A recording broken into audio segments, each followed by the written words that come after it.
आज हम national immunisation schedule या यूनिवर्सल इम्यूनाइजेशन प्रोग्राम डिस्कस करेंगे, जो कि नीट पीजी और आपके क्लिनिकल वाइवा यूजी पीजी दोनों के लिए बहुत ज़्यादा इम्पोर्टेंट है। और ये एक ऐसा चीज़ है जो लगभग हर केस में होना है, टेबल पे मिलना है। तो अगर ओवरऑल देखा जाए तो नेशनल इम्यूनाइजेशन शेड्यूल या इम्यूनाइजेशन पार्ट पीडिया के लिए बहुत ही ज़्यादा इम्पोर्टेंट है, ना केवल मेडिकल स्टूडेंट के लिए बल्कि ये पार्ट बहुत सारे मदर फादर के लिए, अपने बच्चे को कैसे वैक्सीनेशन करवाना है, कब करवाना है, कितना करवाना है, अगर छूट गया तो क्या करना, ये सारी चीज़ें बहुत ही ज़्यादा इम्पोर्टेंट है।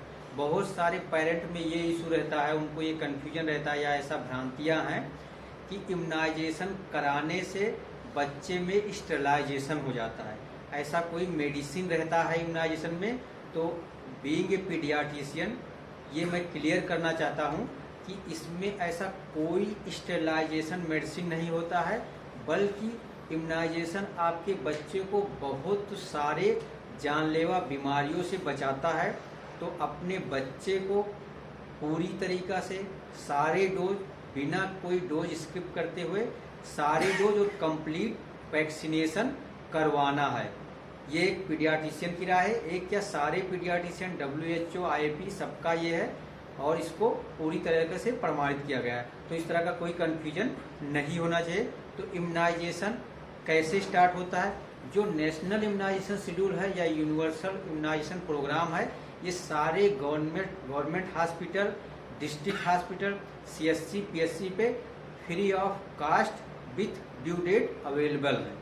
तो गवर्नमेंट हॉस्पिटल में कौन कौन सी वैक्सीन कैसे लगती है उसको हम डिस्कस करेंगे। सबसे पहले आता है बर्थ। जब बच्चा पैदा होता है, बर्थ के समय क्या होता है कि हमारे पास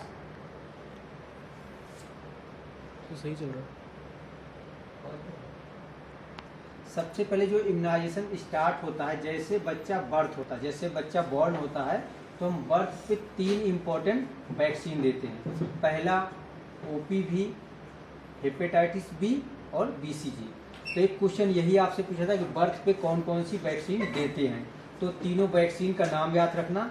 इसके साथ जो सबसे इम्पोर्टेंट पार्ट है, ये जो इसके साथ पोस्ट फिक्स लगा हुआ है, 0 और बर्थ डोज। इस चीज़ का मतलब बहुत इम्पोर्टेंट है।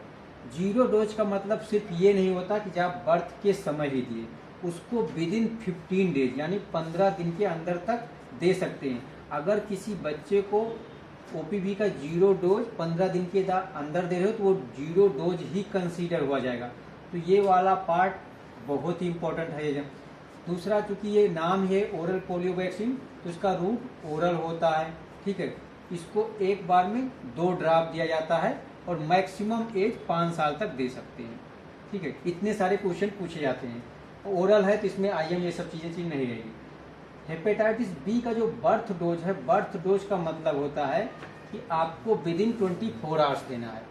ये उस कंडीशन में मान लो कोई मदर HBS पॉजिटिव हो तो उस बच्चे को प्रोटेक्ट करने के लिए ज़रूरी होता है। क्योंकि हमको सारे मदर का स्टेटस नहीं मालूम होता है, कभी कभी नहीं करा पाते, इसलिए हम सारे बच्चों को विदिन 24 आवर्स हेपेटाइटिस B का बर्थ डोज देते हैं।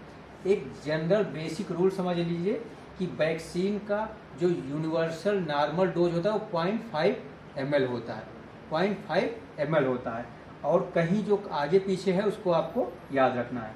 तो जैसा हेपेटाइटिस B का 0.5 ml, और इसको IM देते हैं। रूट क्या है? IM। और कहाँ देते हैं? Anterolateral part of mid thigh, anterolateral part of mid thigh. जैसे ये वाला पोर्शन हुआ, ये मीडियल पार्ट हुआ, ये इंटीरियर पार्ट हुआ, ये एंटीरोलेटरल पार्ट हुआ। तो कहाँ देना है? एंटीरोलेटरल। ऐसा क्यों करते हैं? क्योंकि यहाँ पे कोई नर्व नहीं होती, तो हम इस एरिया में इसलिए देते हैं क्योंकि यहाँ पे कोई नर्व नहीं होती। तो ध्यान देना है, क्योंकि अगर यहाँ पे देंगे तो नर्व डैमेज होने के चांसेस रहते हैं। तो हम इस एरिया को चुनते हैं क्योंकि ये एरिया लार्ज एरिया है और यहाँ पे नर्व नहीं होती, इसलिए हम इस एरिया को चूज करते हैं। नेक्स्ट जो इम्पोर्टेंट वैक्सीन है वो BCG। BCG को इंट्राडर्मल देते हैं, इंट्राडर्मल देते हैं। अब इसमें जैसे कि मैंने बताया कि नॉर्मल जो ज़्यादा वैक्सीन सबक्यूटेनियस या इंट्रामस्कुलर है उसकी नॉर्मल डोज 0.5 ml होती है, लेकिन अगर कोई वैक्सीन इंट्राडर्मल होगी तो चूंकि स्किन बहुत पतली होती है तो आपका डोज कम हो जाएगा, तो उसका 1/5 हो जाता है 0.1 ml। BCG का नॉर्मल डोज 0.1 ml है, लेकिन इसमें भी अगर बच्चे की उम्र 1 महीने से कम है, लेस देन 1 मंथ है, तो उसका भी हाफ हो जाएगा 0.05 ml। ये बहुत ज़्यादा इंपॉर्टेंट, बहुत सारे लोग कन्फ्यूज होकर 0.5 ml, नीट में 2-3 बार क्वेश्चन आ चुका है, बहुत सारे लोग 0.5 ml, तो ध्यान देना है यहाँ पे 0.05 ml है, ठीक है। और अगर 1 महीने या उससे ज़्यादा उम्र है तो नॉर्मल जो इंट्राडर्मल वैक्सीन की डोज होती है 0.1 ml होती है। और इसको देते कहाँ है, लेफ्ट अपर आर्म, और मैक्सिमम कब तक, 1 साल तक दे सकते हैं अकॉर्डिंग टू नेशनल में। IAP इसको बोलता है कि आप 6 साल तक दे सकते हैं, लेकिन चूंकि हम जो गवर्नमेंट हॉस्पिटल में बेसिकली फॉलो करते हैं वो नेशनल इम्यूनाइजेशन शेड्यूल या यूनिवर्सल इम्यूनाइजेशन प्रोग्राम, और ये सारी वैक्सीन गवर्नमेंट हॉस्पिटल में अवेलेबल है, तो ये चीज़ हुआ। अब उसके बाद जो दूसरा वैक्सीन का शेड्यूल होता है वो 6 वीक पे आता है, पहला बर्थ पे, उसके बाद जो दूसरा शेड्यूल होता है 6 वीक पे। 6 वीक पे हम 5 वैक्सीन देते हैं, 5 वैक्सीन। अब इसको यहाँ पे OPV1, क्योंकि यहाँ 0 डोज था, ठीक है, 0 था तो यहाँ पे 1 से शुरुआत होगी। OPV1, पेंटा 1, और उसके बाद 3 और वैक्सीन होते हैं, उसको याद करने के तरीका परी याद करेंगे, PRI, परी, जैसे पापा की परी होती है वैसे परी। तो परी क्यों हम निमोनिक बता रहे हैं, क्यों याद रखें, उसका भी कॉन्सेप्ट क्या है आगे बताते हैं। P से क्या है, न्यूमोकोकल कॉन्जुगेट वैक्सीन, क्या है, न्यूमोकोकल कॉन्जुगेट वैक्सीन का पहला डोज, जैसा कि मैंने बताया नॉर्मल डोज क्या होता है 0.5 ml। रूट इंट्राडर्मल कहाँ देंगे, इंटीरियोलेटरल पार्ट ऑफ मिड थाई। इसका बहुत ज़्यादा वेरिएशन है, मैक्सिमम एज बहुत सारा एडल्ट तक दे सकते हैं, तो इसलिए यहाँ पे मैंने मैक्सिमम एज नहीं लिखा है। दूसरा जो है रोटा 1 पहला, ध्यान देना यहाँ पे 4 ड्रॉप है, अगर नहीं याद हो रहा तो आपको रोटा में देख लीजिए, रोटा ROTA 4 वर्ड है तो 4 ड्रॉप होता है, ठीक है। पोलियो वाले में 2 ही ड्रॉप था। ओरल देंगे मैक्सिमम 1 ईयर तक दे सकते हैं, मतलब इस ईयर के बाद देने, 1 साल के बाद देना नहीं होता है, इफेक्ट नहीं है। उसके बाद I से है IPV में जो इनएक्टिवेटेड पोलियो वैक्सीन था, पहले IPV था, अब उसको फ्रैक्शनल IPV कर दिया गया। जो पहले आई थी, इंट्रोड्यूस हुई थी तो IM दिया जाता था, उसका डोज 0.5 ml था, IM या सबक्यूटेनियस दिया जाता था, लेकिन अब इसका डोज रिड्यूस कर दिया, इसलिए इसको फ्रैक्शनल IPV बोलते हैं। और मैंने बताया था कोई भी इंट्राडर्मल डोज वैक्सीन की होती है 0.1 ml देंगे इंट्राडर्मल रूट से, मैक्सिमम एज 1 ईयर तक। और कहाँ देंगे, राइट अपर आर्म, ध्यान देना है, मैंने जो अभी BCG बताया था वो लेफ्ट अपर आर्म बोला था, यहाँ ये राइट अपर आर्म, ठीक है, एबोव डेल्टॉइड, ठीक है, ये हमारा राइट अपर आर्म है, ये लेफ्ट अपर आर्म है, तो ध्यान देना है ये चीज़, एक पॉइंट। यही सारे पॉइंट आपके एग्जाम और वाइवा टेबल, जब टेबल पे आप जाएंगे तो वहाँ भी वैक्सीन रहता है, आप केस प्रेजेंट करते तो इम्यूनाइजेशन हिस्ट्री लेते हैं, और नीट PG और नेक्स्ट में तो भर भर के क्वेश्चन पीडिया से आना है वैक्सीन से, ठीक है, ये चीज़ क्लियर हुआ। अब नेक्स्ट जब 10 वीक पे आते हैं तो OPV2 आ जाएगा, पेंटा 2 आ जाएगा। कैसे देते हैं ये सारी चीज़ हम वो लिख चुके हैं, तो इसलिए यहाँ नहीं लिख रहे हैं। अब यहाँ पे परी मैंने क्यों बताया, परी में ध्यान देना है कि जो P है, परी जैसे लिखे हैं तो जो बीच वाला है वो कंटिन्यू है, और जो किनारे किनारे था वो हट गया, परी जैसे मैंने लिखा PRI। तो यहाँ पे 10th वीक पे न्यूमोकोकल कॉन्जुगेट वैक्सीन नहीं देते हैं, इसलिए मैंने घोड़े का निशान लगाया है, और R2 यानी रोटा 2 देते हैं, इसलिए मैंने निशान लगाया है सही का, और IPV भी नहीं देते हैं, तो मैंने इसलिए निमोनिक परी बनाया कि बीच वाला कंटिन्यू रहेगा और किनारे किनारे वाला हट जाएगा। तो अगर देखा जाए यहाँ पे तो 10th वीक पे सिर्फ और सिर्फ 3 वैक्सीन देते हैं। ये भी पूछा गया कि 10th वीक पे कितने वैक्सीन देते हैं, 6 वीक पे कितने, कभी कभी नंबर तक पूछा जाता, तो एवरी पॉइंट इज इम्पोर्टेंट। कैसे देते हैं, क्योंकि सेम चीज़ें हैं तो वही चीज़ मैं यहाँ फिर से रिपीट नहीं कर रहा हूँ। अब नेक्स्ट आता है 14 वीक। हाँ, कहीं कहीं ये ना लिख के आपसे ऐसे लिखेगा वो 1.5 मंथ, तो 6 वीक का मतलब वही हुआ, इसको लिखेगा 2.5 मंथ, तो कंफ्यूज नहीं होना। 10 वीक का 2.5 मंथ हो जाएगा। 14 क्या हो जाएगा, 3.5 मंथ। तो ये भी कभी कभी पूछा था वैक्सीनेशन शेड्यूल में क्या एज है, तो बर्थ पे होता है 1.5 मंथ, 2.5 मंथ, 3.5 मंथ, या 6 वीक, 10 वीक, 14 वीक। अब यहाँ पे ध्यान देना, यहाँ पे फिर से सारी वैक्सीन दे रहे हैं 5 की 5, तो गड़बड़ी कहाँ, 10 वीक पे। इसलिए सबसे ज्यादा क्वेश्चन पूछता है 10 वीक पे कौन कौन सी वैक्सीन। तो तुम लोग रटे होते हो OPV2, पेंटा 2 और PCV2 और IPV2 कर देते हो, तो 2 यहाँ पे नहीं दिया जाता, यहाँ पे सिर्फ रोटा दिया जाता है। तो अब ध्यान देना एक चीज, मैंने यहाँ OPV3 लिखा है, पेंटा 3 लिखा है, PCV2 लिखा है क्योंकि यहाँ पे नहीं दिया गया था। रोटा 3 होगा क्योंकि रोटा यहाँ दिया गया था, और IPV भी मैंने 2 रखा है, 2।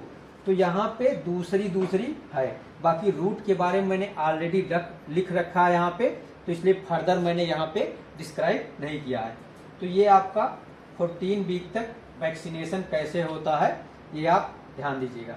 तो जो इम्पोर्टेंट छोटे छोटे पॉइंट है यही आपके नीट पीजी में पूछे जाते हैं, यही आपके टेबल बायो में कि 10 वीक पे कौन कौन सी वैक्सीन देते हैं, वैक्सीन का रूट क्या है, डोज क्या है, और तुम्हें एक चीज और अलग से थोड़ा सा साइड इफेक्ट भी आपको याद करना होगा। साइड इफेक्ट और कंट्राइंडिकेशन वो हम बाद में डिस्कस करेंगे या वो छोड़ रहे हैं। नेक्स्ट जो नेशनल इम्यूनाइजेशन शेड्यूल में वैक्सीनेशन है वो आता है 9 मंथ पे। तो 9 मंथ पे 5 वैक्सीन दी जाती है, ठीक है। पहला MR, पहले ये MR कहीं कहीं MR या मीजल्स, ठीक है। तो मीजल्स नहीं है, कंटिन्यू मीजल्स और रुबेला है, MR आता है, ठीक है। अब किसी को ये कंफ्यूजन नहीं होता है MMR नेशनल इम्यूनाइजेशन शेड्यूल में नहीं है, वो IAP शेड्यूल में है। Indian academic of paediatric schedule में MMR है, मीजल्स, मम्स, रिबेला। और जो तुम्हारा नेशनल इम्यूनाइजेशन या यूनिवर्सल इम्यूनाइजेशन प्रोग्राम में है वो MR है, मीजल्स एंड रुबेला। तो पहला जो डोज होगा MR1 रूट सबक्यूटेनियस होगा, अमाउंट 0.5 ml देंगे, ठीक है। राइट अपर आर्म में देंगे, पोजीशन क्या, मैक्सिमम इसको 5 साल तक दे सकते हैं, मैक्सिमम 5 साल तक। और ये एक ऐसी वैक्सीन है जिसको पाउडर फॉर्म में आता है, तो इसको रिकॉन्स्टिट्यूट करना पड़ता है विथ डिस्टिल वाटर। ये सारे के सारे क्वेश्चन पूछे गए आपके नीट, वाइवा, हर जगह पूछे, एक एक पॉइंट पूछे जाते हैं, ठीक है। दूसरा जो इसका काउंट वैक्सीन है JE1 कुछ इंडेमिक डिस्ट्रिक्ट में ही दिए जाते हैं, हर जगह नहीं दिया जाता है, लेकिन अब तो अपने यहाँ पे इटावा में भी लग रहा है, हमारे यहाँ नीचे अवेलेबल है, लगवाते हैं। पहले ये था सिर्फ गोरखपुर जो इंडेमिक डिस्ट्रिक्ट थी, लेकिन अब बहुत सारे डिस्ट्रिक्ट में गवर्नमेंट सेटअप में भी अवेलेबल है। नहीं तो पहले क्या करते लोग बाहर से परचेज करके लगवाते थे, अब अपने सेटअप में भी अवेलेबल है। तो JE1 भी सबक्यूटेनियस देते हैं 0.05 ml। ध्यान देना है यहाँ ये तुम्हारा लेफ्ट अपर आर्म है, ऊपर वाला है। अब देखिए क्योंकि 9 मंथ पे दोनों वैक्सीन है, तो आप दोनों वैक्सीन को एक जगह नहीं दे सकते ना, और आपका ये वाला पार्ट खाली है, तो इसलिए इसको लेफ्ट में। तो ये सब क्वेश्चन पूछा था कौन सा राइट में देते हैं क्यों। हालांकि ऐसा कोई रूल नहीं, आप MR को लेफ्ट में कर सकते थे, इसको राइट कर सकते थे, लेकिन एक तरीका बता दिया गया ताकि कोई कंफ्यूजन ना हो, ऐसा बनाया गया है लेफ्ट। और JE का जो मैक्सिमम एज है NIS के अनुसार वो 15 ईयर है, आप इसको 15 साल तक दे सकते हो। और इसमें जो डाइल्यूएंट यूज किया जाता है वो फास्फेट बफर। तो एक चीज जान लो, डिस्टिल वाटर सबको आता है, BCG में NS यूज किया जाता है, ठीक है, मैंने बताया या छोड़ दिया होगा, ध्यान दिए, NS यूज किया जाता है। अब जो करंट में सबसे इंपॉर्टेंट, क्योंकि ये वाला पार्ट नहीं याद रहता, फास्फेट बफर JE के साथ कौन सा डाइल्यूएंट यूज किया था, तो ये तुम्हारा एडवांस क्वेश्चन होगा, ठीक है। उसके बाद 9 मंथ पे न्यूमोकोकल कॉन्जुगेट वैक्सीन का बूस्टर डोज दिया जाता है, B मतलब बूस्टर, ठीक है। कैसे दिया जाता है, क्या वो चीज हम आगे डिस्कस कर चुके हैं, सेम चीज तो नहीं लिख रहे हैं। उसके बाद 9 मंथ पे ही विटामिन A का शुरुआत होता है, विटामिन A का पहला डोज A1 लिखा है, A1 पहला डोज जो होता है 1 ml होता है, 1 ml में 1 लाख इंटरनेशनल यूनिट होता है विटामिन A का। और चूंकि ये सिरप के रूप में होता है तो ओरल दिया जाता है। और इसमें क्या इसकी एक बोतल आती है, बोतल सीसी के रूप में थी, उस सीसी को हमेशा डार्क रूम में रखते हैं क्योंकि वो लाइट सेंसिटिव होती है। तो ये क्वेश्चन बार बार पूछा जाता है, तो उसको कहाँ रखना, डार्क रूम में, लाइट सेंसिटिव होती है, और इसको मैक्सिमम 5 साल तक दिया जाता है, 5 साल के बाद नहीं दिया जाता है। विटामिन ए से रिलेटेड एक क्वेश्चन पूछा जाएगा, उसका जो चम्मच होता है, स्पून होता है, वो तुम्हें दिया जाएगा एग्जाम में और पूछा जाएगा। उसमें 2 मार्किंग होती है, एक ये इनर मार्किंग होती है अंदर वाली, एक आउटर मार्किंग। तो इसकी वॉल्यूम पूछा जाता है। जो इनर मार्किंग होता है वो 1 ml का होता है, इनर मार्किंग 1 ml का होता है। जो आउटर मार्किंग होता है वो 2 ml का होता है। तो ये चीज ध्यान देना, ये चीज पूछा जाता है। क्यों 1 ml 2 ml क्यों बनाया गया, 0.51 क्यों नहीं बनाया गया? क्योंकि जो पहला डोज है अभी आप 1 ml दे रहे हैं, अभी इसके बाद जब दूसरा डोज से स्टार्ट बताएंगे तो 2 ml देते हैं, इसलिए 1 ml 2 ml बनाया गया। उसके बाद नेक्स्ट जो डोज है वो फ्रैक्शनल आईपीवी का। पहले ये फ्रैक्शनल आईपीवी के 2 ही डोज थे, तीसरा डोज इंट्रोड्यूस किया गया है 1/1/2023 को, मतलब 1 जनवरी 2023 को न्यू ईयर पे इसी साल ये फ्रैक्शनल आईपीवी का 3rd डोज ऐड किया गया है। तो ये इस बार नेक्स्ट नीट में क्वेश्चन आने की सबसे ज्यादा इंपॉर्टेंट पार्ट होगा, क्योंकि ये और तुम्हारे एग्जाम में ये नया चीज इंट्रोड्यूस किया गया है। हालांकि 8-10 महीने हो रहे हैं, 7 महीने होने वाले हैं, 7 जुलाई चल रहा है, तो ध्यान देना ये पार्ट इंपॉर्टेंट है। तो अब टोटल 9 मंथ पे 5 वैक्सीन हो गई हैं, पहले 4 वैक्सीन थी, ठीक है। विटामिन ए भी यहाँ एज ए वैक्सीन के रूप में यूज किया जा रहा है, इसलिए वैक्सीन कंसीडर करें। उसके बाद 16 से 24 मंथ, 16 से 24 मंथ हम इसको एवरेज 18 मंथ ले रहे हैं। यहाँ पे हम 5 वैक्सीन यूज करते हैं। एक MR2 MR1 यहाँ दिया गया था, अब रूट क्या है, डोज क्या है वो ऊपर बता चुके हैं, इसलिए यहाँ नहीं। दूसरा J2 रूट क्या है, सब कुछ आगे हम बता चुके हैं, कौन सा डायग्राम यूज किया है। तीसरा है OPV बूस्टर, OPV के जो पहले 3 डोज दे चुके हैं उसका हम बूस्टर डोज देंगे, ठीक है। उसके बाद DPT का बूस्टर, ठीक है। मैंने ध्यान देना, वहां जो पहले बताया था DPT नहीं, पेंटा के रूप में दिया जाता था पहले, जो 6 वीक 10 वीक 14। हाँ, एक चीज पूछा जाता, पेंटा में क्या क्या होते हैं, ये वाला क्वेश्चन बहुत पूछा।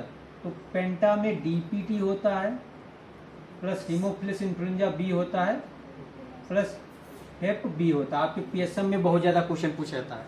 तो ये तो अब ओल्ड क्वेश्चन हो गया। अब पूछेंगे तुमसे कि हेक्सा वैक्सीन में क्या क्या होता है। तो ध्यान दीजिए कि हेक्सा में पेंटा प्लस फ्रैक्शनल आईपीवी, हेक्सावैलेंट में पेंटा प्लस फ्रैक्शनल आईपीवी, या हो सकता है इसको और तोड़ के DPT हेपेटाइटिस B करके 4 लिखा जाए, तो वो आपको ऑप्शन में एडजस्ट कर लेना। इसके पूछे जाने के वाइवा में, क्लिनिकल टेबल वाइवा में, आपका केस प्रेजेंटेशन के समय और नीट PG में ये वाला पार्ट बहुत ही इंपॉर्टेंट होने वाला है। एक्चुअली ये पार्ट गवर्नमेंट सेटिंग में नहीं, ये प्राइवेट हॉस्पिटल में, क्योंकि ये वाला हेक्सावैलेंट बहुत कॉस्टली होता है। तो गवर्नमेंट सेटअप में ये वैक्सीन नहीं है, प्राइवेट सेक्टर में है, जो लोग एफर्ट कर पाते हैं। इससे वही होता क्या एडवांटेज क्या है, तुम लोग सोचिए। एडवांटेज ये है कि जैसे पेंटा में तुम्हें एक लगाना पड़ा, जैसे जब DPT था, DPT अलग लगवाते हैं, हीमोफिलस इन्फ्लुएंजा अलग लगवाते हैं, हेपेटाइटिस 3 लगना पड़ता, 3 IM लगा, 3 जगह बच्चों को पहुंचना पड़ रहा है। इससे क्या पेंटा कर दिया, सिर्फ एक जगह पहुंचना पड़ गया। अब हेक्सा क्या IPV मतलब इंट्राडर्मल जो देना, एक और रिड्यूस हो गया, तो एक ही इंजेक्शन में काम हो जाएगा, और इंजेक्शन में काम कम हो जाएगा तो फिर कास्ट बढ़ जाएगी। कंपनी बना रही तो कुछ ना कुछ फायदा लेगी। तो इसीलिए गवर्नमेंट सेटअप में नहीं है, प्राइवेट सेटअप में है। जो लोग बहुत ज्यादा मतलब जिनके पास पैसे का वो है वो करा सकते हैं, ठीक है। अब ध्यान देने वाली जो बात है, DPT बूस्टर 1.5 ml इंट्रामस्कुलर, यहाँ पे एंटीरोलेटरल पार्ट ऑफ मिड थाई में देते हैं, लेकिन ये वर्ड इंपॉर्टेंट है। हर जगह मैंने लिखा है anterolateral part of mid thigh, left right नहीं लिखा है, लेकिन इसको लेफ्ट में ही दिया जाता है, इसलिए हमने इंपॉर्टेंट लगाया, यहाँ पे मार्क किया है। तो ये पार्ट याद रखना कि left anterolateral part of mid thigh. और DPT का जो मैक्सिमम वो है, वो मैक्सिमम आप 7 ईयर तक दे सकते हैं, मैक्सिमम 7 साल तक। मैक्सिमम क्या डोज एवरीथिंग इज इंपॉर्टेंट, और मैं रिलेट करके बता रहा हूँ। इसके बाद अभी नोट्स करके कुछ बता देंगे, आपको नेशनल इम्यूनाइजेशन शेड्यूल एकदम सिंपल लगेगा, ठीक है। उसके बाद विटामिन A2 क्यों मैंने लिखा, क्योंकि A1 यहाँ पे दे दिया है। देखिए A2 यहाँ पे मैंने लिखा A2 to 9, ठीक है, यानी 2nd, 3rd, 4th, 5th, 6th, 7th, 8th, 9th dose 2 से 9 तक यहाँ देंगे। वहां पे डोज 1 दे चुके हैं। अब देखो यहाँ पे क्या है, 2 ml दे रहे हैं, यहाँ पे 1 ml था और 1 ml में 1 लाख इंटरनेशनल यूनिट था, तो 2 ml में 2 लाख इंटरनेशनल यूनिट हो जाएगा और मैक्सिमम एज वही 5 साल तक ही होगा। ठीक है, इसीलिए मैंने बताया था चम्मच में 1 ml 2 ml मार्किंग क्यों होता है, क्योंकि यहाँ पे 2 ml दे रहे हैं, वहाँ पे 1 ml। तो अगर इस एज पे आया है तो आप अंदर वाले मार्किंग तक दे दीजिए, क्योंकि जो वैक्सीनेशन करती हैं गाँव देहात एएनएम आशा ये लोग ज़्यादा करती हैं, तो इनको इतना समझ नहीं होता है, तो सिंप्लीफाई किया गया, आराम से अंदर वाले मार्किंग तक पिला दो। 9 मंथ पे आया और 16 ये वाला सेकेंड डोज पे इतना पिला दो, क्योंकि काम तो करना 8वीं 10वीं तक पास होती पढ़ी होती है वो लोग, तो हर कोई आसानी से कर ले, क्योंकि वैक्सीनेशन एक बहुत ही बेसिक चीज़ है, बहुत सारी जानलेवा बीमारियों से बचाता है, इसलिए सिंप्लीफाई किया गया। अब यहाँ पे A2, तो अब इससे विटामिन ए से रिलेटेड और क्या क्या क्वेश्चन पूछा जाता है। एक तो ये पूछा जाता है पहला 1, ठीक है, एक पूछा जाता है टोटल कितने डोज हो जाएंगे, तो 9 डोज हो जाएंगे, और पहला 1 ml है और 8 डोज, 8 दुनाई 16, तो टोटल कितना 17 ml या टोटल कितना 17 international unit, 17 lakh international unit हो जाएगा। और देते कैसे हैं, जो 2 वाला जो है एवरी 6 मंथ, एवरी 6 मंथ पे रिपीट करेंगे।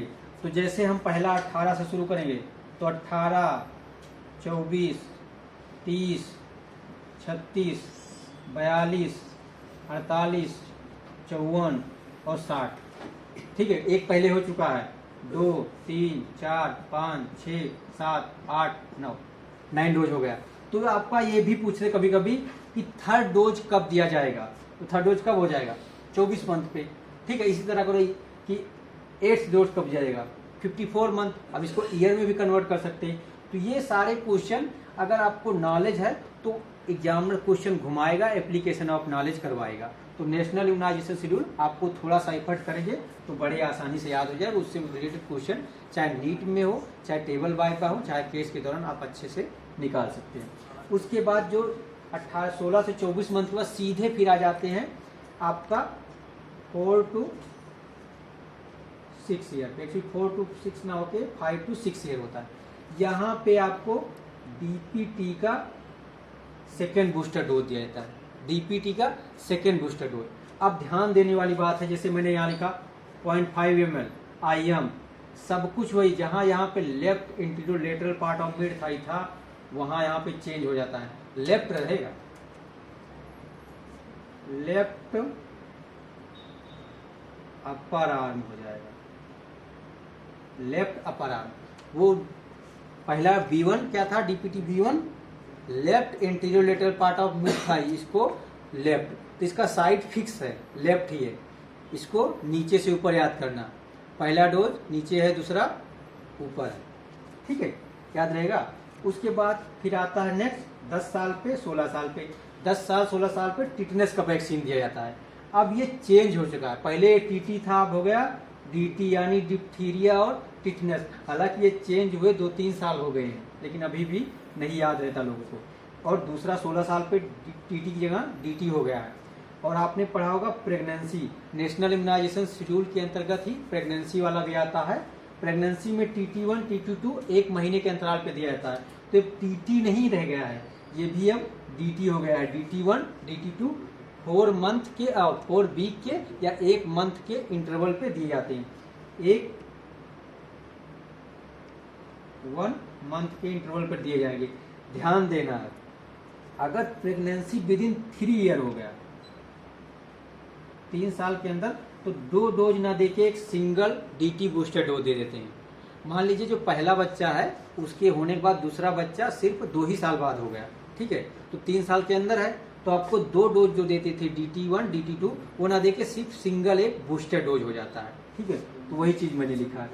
तो ये तुम्हारा होल नेशनल इम्यूनाइजेशन शेड्यूल। तो नेशनल इम्यूनाइजेशन शेड्यूल में कौन कौन इंक्लूड होता है, कभी कभी पूछा था, न्यूनेट भी इंक्लूड है, बर्थ पे दिया जा रहा है, इन्फेंट भी इंक्लूड है, चिल्ड्रन भी इंक्लूड है, और प्रेग्नेंट मदर। एडल्ट तो नहीं इंक्लूड है, क्योंकि 16 ईयर तुम्हारा चिल्ड्रन लेस देन 18 ईयर आते हैं, तो चिल्ड्रन हुआ। एडल्ट में सिर्फ प्रेग्नेंट वुमेन का है। ठीक है, तो ध्यान देना, एक पूछा जाता किस किस के लिए है, ये भी क्वेश्चन आता है ऑप्शन में। तो एक ऑप्शन रहेगा एडल्ट मेल, एडल्ट मेल नहीं, एडल्ट फीमेल एक ऑप्शन रहेगा, वो लोग कंफ्यूज हो। एडल्ट फीमेल अगर प्रेग्नेंट नहीं है तो उसके लिए वैक्सीन नहीं है, तो सिर्फ और सिर्फ प्रेग्नेंट फीमेल, एडल्ट फीमेल नहीं। ध्यान देना, ऐसे ऐसे ऑप्शन तुम्हें ऐसे ऐसे बेवकूफ बनाने की कोशिश किया जाएगा तो होना नहीं है।